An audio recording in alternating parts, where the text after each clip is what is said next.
Hi friends, आप देख रहे हैं फिल्मी खिचड़ी। मैं हूं आशीष और चलिए अब हम बात करने वाले हैं पवनदीप के ठाणे में जो उनका विहांग संस्कृति आर्ट फेस्टिवल हुआ था प्रताप सरनाइक जी के फाउंडेशन के लिए, उसके रिव्यू लेकर मैं आ गई हूँ। और मैं सच बोल रही हूँ, मन ना चंगा हो गया जी।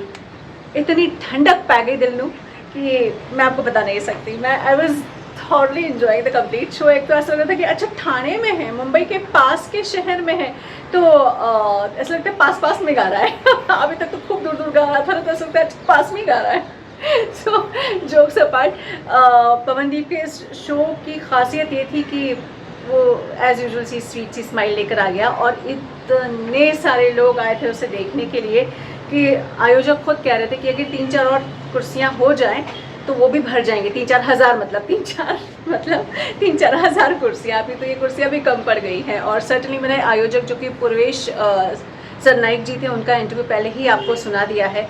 तो फ्रेंड्स, इस दौरान गाने तो बहुत सारे नए नए हुए ही हैं, लेकिन सबसे बड़ी बात जो मुझे नज़र आ रही है वो ये है कि जो प्रताप सरनाइक जी हैं, जो खुद एक बड़े राजनेता हैं और ठाणे को रिप्रेजेंट करते हैं, और उनके सांस्कृतिक फाउंडेशन की तरफ से ये पूरा प्रोग्राम आयोजन इसका किया है। और मुंबई के आसपास के जो उपनगर हैं वहाँ पर बहुत जाना माना नाम है उनकी तरफ से। कभी दही हांडी भी ऑर्गेनाइज की जाती है, ये नाइट भी ऑर्गेनाइज की जा रही है सांस्कृतिक संध्या तरीके से।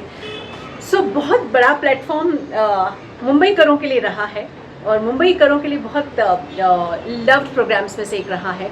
सर्टनली ठाणे एक मुंबई और ठाणे एक शहर नहीं है, लेकिन हाँ, वो जुड़वा सिटी कहा जा सकता है उनको। सो फ्रेंड्स, बहुत सारे पवन के गाने आए हैं, न हमारा हुआ न तुम्हारा हुआ। उसके बाद प्यारी जन्मभूमि भी गाया उन्होंने, मेरे रूह का परिंदा, ज़रा सी दिल में दे जगह, मैं जहाँ रहूँ।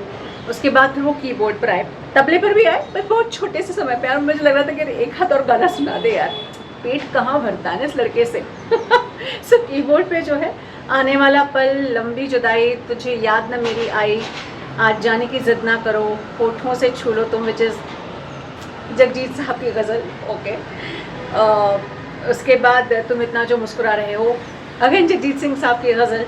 मैं शायर बदनाम, जानसार है, उर्जा काले कावा, ये आंखें देखकर, एक प्यार का नगमा है। और यहाँ पर भी वो शांत नहीं हुए। He came back on the mic and he started singing again. Okay, नादा परिंदे साडा हक, ना फिर नैसी रात आएगी, सुनो ना संगमरमर की दीवारें, चन्ना मेरे या कबीरा, एंडेड विद तेरी मिट्टी। पता है, अगर पवनदीप को किसी पॉप कलर्स जो नहीं होते हैं अलग अलग से पिंक एंड फ्लोरेसेंट कलर्स, अगर उनकी सिंगिंग को फ्लोरेसेंट कलर में चेंज कर दिया जाए तो ऐसा लगेगा कि इतने सारे कलर्स से पूरे ठाणे वासियों को उन्होंने अपने मोह पाश में बांध कर रखा था कि हिलना नहीं, मेरा गाना सुनो। और कोई हिलने के लिए तैयार भी नहीं था। इतने सारे लोग इतना मज़ा ले के उनके गाने सुन रहे थे, इतने सारे लोग। मतलब एक तो वो आई लव पवनदीप वाला पिक्चर, वो पोस्टर जो था वो भी देख के मुझे बड़ा मज़ा आ रहा था कि यार क्या लड़का है यार। एंड जो बिहाइंड द सीन्स कुछ एक वीडियोस आए हैं जिसमें कि वो ना अपनी वैनिटी वैन से निकल रहे हैं, वो तो माइंड ब्लोइंग लगा यार मुझको।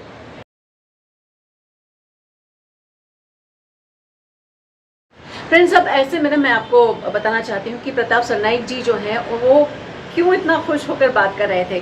सर्टनली मराठी में बात कर रहे थे। आप में से कई लोगों को मराठी नहीं आती है क्योंकि ये महाराष्ट्र की भाषा है, लेकिन भाषा कब कौन से आप और पवनदीप के बीच में आकर खड़ी हुई है आज तक, जो आज हो जाए मैं हूँ ना, तो मैं आपको बता देती हूँ कि उन्होंने क्या कहा। उन्होंने पहले तो आभार व्यक्त किया उन सारे लोगों का जो मंच पर आए थे। उन्होंने ये भी कहा कि ये सारे लोग जो आए हैं, सम्मिलित हुए हैं और सपोर्ट कर रहे हैं, पवनदीप को सुनने के लिए आए हैं, उनका बहुत सारा धन्यवाद, क्योंकि इतनी बड़ी मात्रा में वो लोग, इतनी बड़ी संख्या में वो लोग सुनने के लिए आए हैं। और फिर उन्होंने ये भी कहा कि मेरे कुछ लंदन के मित्र हैं, वो भी आने वाले थे, और उनका कहना ये है कि सोचा तो ये था कि 2 दिन बाद आते हैं, लेकिन जैसे ही सुना कि पवनदीप का यहाँ पर शो होने वाला है, हमने पहले ही 2 दिन पहले की टिकट करवा ली और यहाँ पर आ गए हैं। So nice, I am happy to know that. Okay, और उसके बाद उन्होंने पवन को कहा कि तुम्हें चाहने वालों की कमी नहीं है, ये ठाणे के रहने वाले वासी हैं। तुम अगर शुरू करते हो तो यहाँ मुझे लगता है जितनी चेयर्स हैं वो सब खचाखच भर चुकी हैं। 3-4 हज़ार और भी होती तो वो भी खचाखच भर जाती, तुम्हें इतना भर भर के प्यार तुम्हें दिया जा रहा है। और फिर उन्होंने ये भी कहा कि ये संस्कृति का काम करने के लिए जो तुम कर रहे हो अपनी संस्कृति को बढ़ावा देने के लिए, उसके लिए बहुत बहुत तुम्हें शुभेच्छा है हमारी तरफ से। फिर उन्होंने एक बात कही जो मुझे बहुत दिल को छू गई, खैर सारी बातें छू रही थी, एक और बात जो छू गई वो ये रही कि उन्होंने कहा कि जब भी हम इस तरीके से प्रोग्राम ऑर्गेनाइज करते हैं, जो कि वो पिछले 9 साल से करते आए हैं, जब भी हम प्रोग्राम ऑर्गेनाइज करते हैं बैठ के साथ में एक मीटिंग करते हैं कि किसको बुलाया जाए, कोई एक लेजेंडरी सिंगर हो, कोई फीमेल सिंगर हो, कोई क्लासिकल जो शास्त्रीय संगीत और शास्त्रीय नृत्य से जुड़े हुए लोग हैं, बड़े बड़े लोग हैं, उनको अलग अलग जगहों से बुलाया जाए।